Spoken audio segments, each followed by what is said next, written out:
Welcome to Divide for Entertainment on KCAA 1050 AM, your talk show station. And I'm your host, David, and I'd like to bring in my co-host, Frank, today. How you doing, Frank? Oh, good to be here. And also, Michael A. is brand new to the Divide for Entertainment and KCAA. How's everybody doing?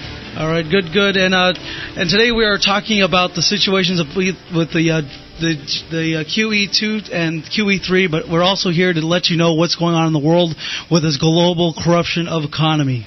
Yeah. Isn't that right, Frank? Yeah, definitely. I mean, right now we have economic crisis on our hands. There's no work, no jobs. The dollar right now is so devalued, it's just ridiculous. And, you know, it's just unbelievable how badly it's been managed by the federal government right now.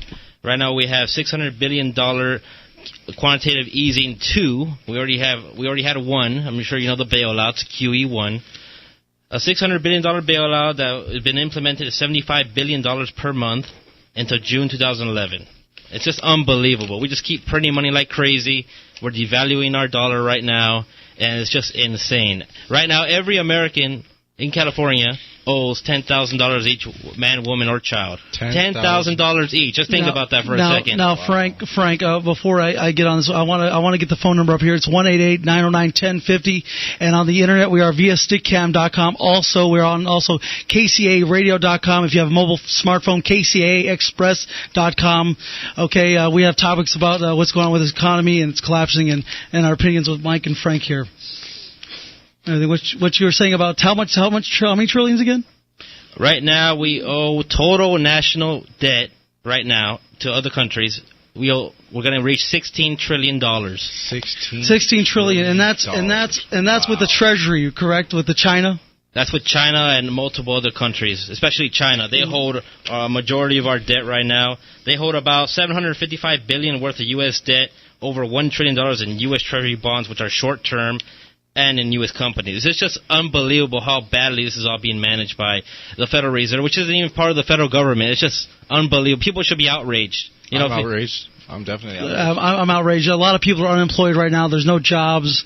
You know, that's our children that are going to be paying. Our children, grandchildren that are going to be paying. Yes, that's ridiculous. Yeah, absolutely. If you have any, if you are interested in what you owe or what you don't know you owe in $10,000 in debt, like I said, everybody in California, man, woman, or child owes $10,000 in debt. You're hearing me right.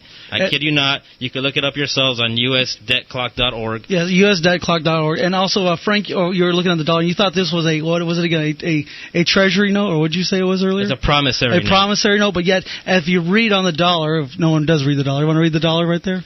It says, this note is legal tender for all debts, public and private. Yes. So we all owe debt to somebody around the United States. Yeah, I know. It's just unbelievable. If you want to call in, you have any questions about this subject, 888-909-1050. Call in. This is just unbelievable, the debt that is being incurred on us and our future children. And I mean, it's just ridiculous how much money we're spending. I have a good topic. How about people calling on how much do people owe? Like, how many people owe you? How many people owe me? You know, people that haven't been paid back yet. You know what I mean, on the debt situation. Yeah, absolutely. If you have student loans, if you're in debt, call in. You have any questions about what's going on with the dollar right now, go ahead and call in. Like I said, the number is 888-909-1050. Go ahead, call in. We're waiting for you. That's right. But as we're going to move along on the show, we're also going to talk about our situation with our food prices and the situation, because we already know that the Federal Reserve is buying U.S. debt, right, Frank? Yeah, China is selling piece by piece our treasury bills. They don't want them no more. They don't want our currency no more. They don't want them. So we're buying up our own debt right now. We're buying our own U.S. Treasury bills. And that's just the beginning of the end for the dollar right there. I mean, if we don't do something now to get us back on track, we're gonna end up like probably Zimbabwe ended up. A dollar wouldn't buy you nothing. You had $1,000 candy bar. I mean, it's just $10,000 come on. I mean, it's just ridiculous how much is going to be overpriced. Frank, if you want, can you explain to us what quantitative easing is? Okay. The first quantitative easing was TARP, which was a Troubled Asset Relief Program. It began in October 3rd, 2008, under the Bush presidency. It was to bail out corporations such as AIG, GM, Citigroup, and many others. It was about $300 billion. allocated to several corporations that needed money to be bailed out. This all started in the mortgage industry, and just a bunch of toxic assets just corrupted the whole system. And we just started spending money like crazy after that. It was even denied in Congress. I remember that. It was denied. The people said no, and somehow they passed it. It was just unbelievable. People need to wake up right now. It's just there's no work. It's just ridiculous right now. Unemployment's at 9% in California. I mean, come on. More than 9%. I heard it's even 15, 20%. That's just the numbers we're being given by the Department of Unemployment. Yeah, that's correct. Everything. Well, yeah. So all this is happening, including with California right now, and soon they're going to be cutting the situation with Jerry Brown, our new governor. Correct? Yeah. It also affects us too, doesn't it? Yeah, there's going to be so many major cuts right now. It's just we're going to have to we're going to have to find a way to survive this. It's going to be really tough. There's no jobs, like I said. We're going to have to find new ways to get through this. I recommend people go into commodities, and I wanted to swing that over to you, Mike. Yeah, go ahead and talk about commodities, Mike. Okay, basically with quantitative easing, we've had an explosion of inflation. Basically, with what money does is it's a measuring tool to measure commodities. So when you have too much money, the commodities go up. Now, with that being said, commodities have been a really good market lately.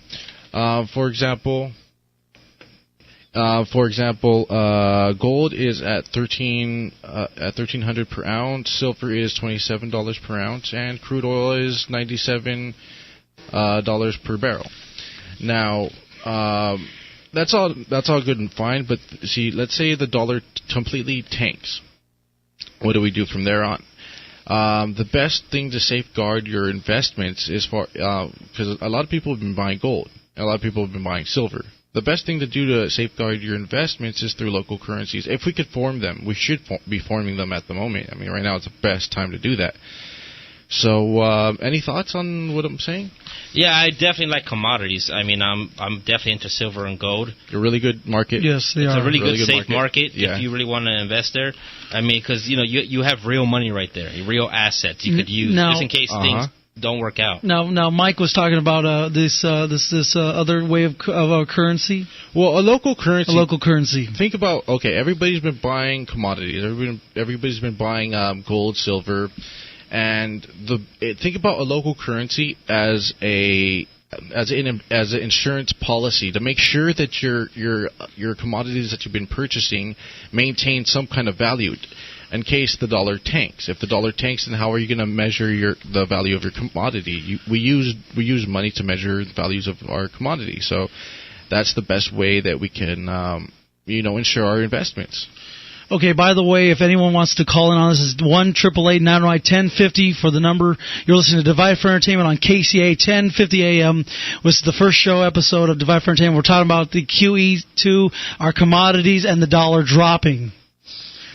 And if anyone has any questions on that, go ahead and call in right now, please. 1-888-909-1050. But continue on, Mike, if you have to, or want to pass it to Frank, it's up to you. Let me get me more questions up here. I think I got more questions here. We already got. What about food storage?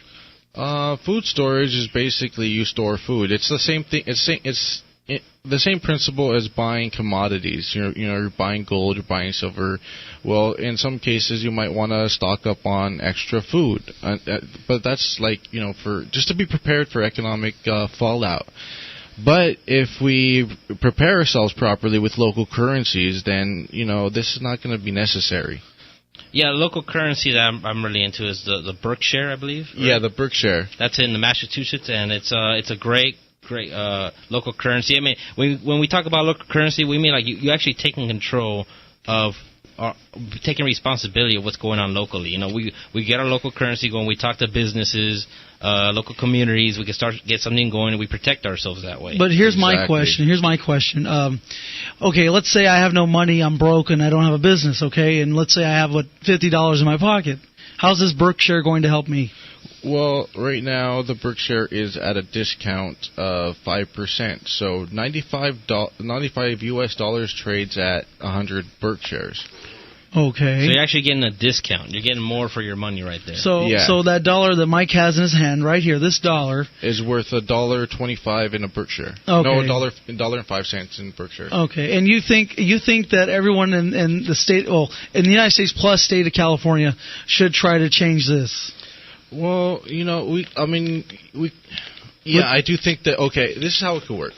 Los Angeles, San Bernardino, Riverside, Orange, San Diego, Imperial. Naming all those counties in Southern California. Basically, each county will have its own individual currency, and then you'll have a regional currency. For example, Southern California will have, fill in the blank on whatever currency that would be. But it would be way better than the dollar because you'll have financial institutions that really understand the market in that local area, as opposed to some outside New York Stock Exchange organization that thinks that they know about, the market in Ontario or Sunland or Los Angeles, San Bernardino dollar. It's just a great idea. Will people be shocked and go crazy about the situation? Like, what happens if I go to a 7-Eleven and I try to give them a Berkshire? What happens if they don't take it?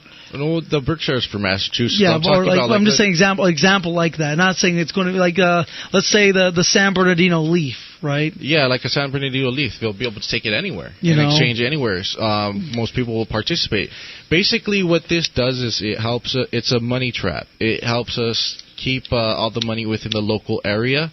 And it helps us take our power back, especially for small businesses trying to compete against larger businesses like Walmart or Now, Frank, do you want to jump on another topic about that situation? Yeah, before I add to it, actually, I was very disturbed by what's going on right now in the market with this. The market's up supposedly. It's artificially induced. With the $75 billion going into it per month, it's an artificial market we're seeing right now. Yeah, it's not real at all. It's not real. We don't see no jobs in Main Street.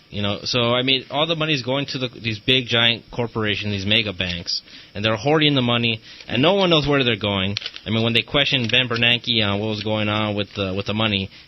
In the hearing, he said he doesn't know where the money went. It's just ridiculous. How do you not know where the money went? Yeah, they don't know where the money went. They're printing these dollars. They're printing $100 bills. All of them are just being, as we speak, and it's just going like that U.S. debt clock right now. Yes. Okay, we're gonna take a break right now, and we'll be right back after this on Divide for Entertainment on KCAA 1050 AM.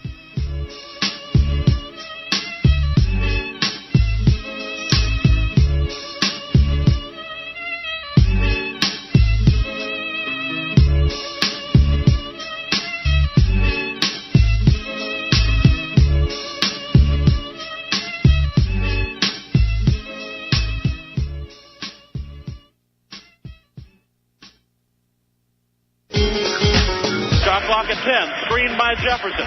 Coria fires the three. Got it.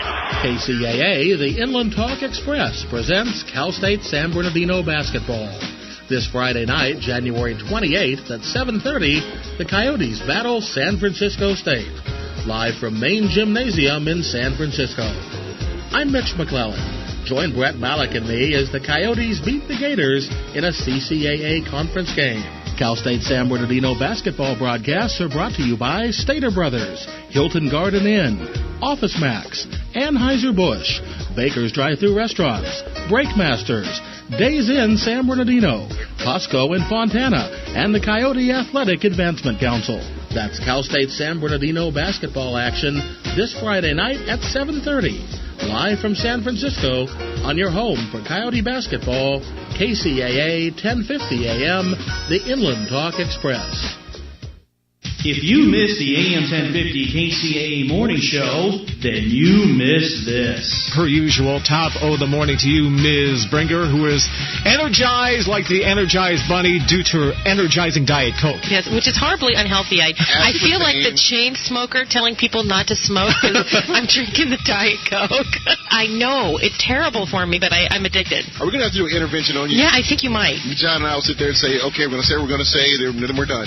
Well, if you send me to treatment, treatment, make sure it's somewhere beautiful right next to a beach, or even better, high up in the mountains. We can make that happen. And you have paid for it. Go out there and go snow it. Oh, nah. No. Join Paul Lane, Aaron Brinker, and John Watanabe for the AM 1050 KC.